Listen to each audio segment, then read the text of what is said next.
स्वतःसाठी व समाजासाठी आरोग्य हे बिद्र वाक्य ठेवून 10व्या योग दिनाचे आयोजन पंचायत समिती चांदूर रेल्वे येथे करण्यात आले। कार्यक्रमाचे संचालन डॉक्टर प्रशांत वाढोणकर यांनी केले व योग प्रशिक्षिका कुमारी संजीवनी देशमुख यांनी केले। कार्यक्रमाला पंचायत समितीमध्ये मोठ्या प्रमाणात कर्मचारी उपस्थित होते। योगाच्या महत्त्वावर बीडीओ मॅडम तेजश्री आव्हाडे यांनी मोलाचे मार्गदर्शन केले व तालुका आरोग्य अधिकारी डॉक्टर प्रियंका निकोसे यांनी योग व आहार महत्त्वावर 2 शब्द सांगितले। तसेच श्री अनिकेत पाटील सर यांनी मानसिक विकाराकरिता योगाचे महत्त्व सांगितले। योग कसा होतो? योग शरीर आणि मनातून आलेला पाहिजे। शरीर करण्याची इच्छा करते पण मन आळसा होते, त्यावेळेस आपल्या इकडून योग शक्य होत नाही।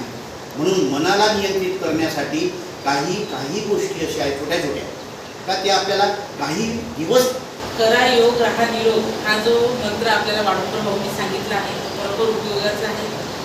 आपलं जे बिझी शेड्यूल आहे, रोजचं जे धकाधकीचं जीवन आहे, रोजचं जे पूर्ण टेन्शनचं जे जीवन आहे, त्याच्यामधून जर आपल्याला शांतता पाहिजे असेल आपल्या आयुष्यासाठी तर योगाचं खूपच महत्त्व आहे। आहार विहार विचार आणि योग हे सगळ्या गोष्टी त्याच्यामध्ये आल्या।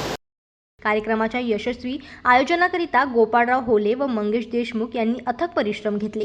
पंचायत समिती चांदूर रेल्वे व तालुका आरोग्य विभाग कर्मचारी आवर्जून उपस्थित होते। सौ मीनाक्षीताई चौधरी, श्रीमती कल्पना पडोळे, रमेशराव मेश्राम, सुरेश चौहान, कुमारी माधवी शेंडे, श्रीमती विमलाताई मारबदे, श्री राजूभाऊ तरोडी, तालुका आरोग्य कर्मचारी श्री दीपक सहारे, श्री ठाकरे साहब व इतर कर्मचारी उपस्थित होते। जनमत लाईव्ह न्यूजसाठी अमरावतीमधून संजय जावरकर यांची रिपोर्ट।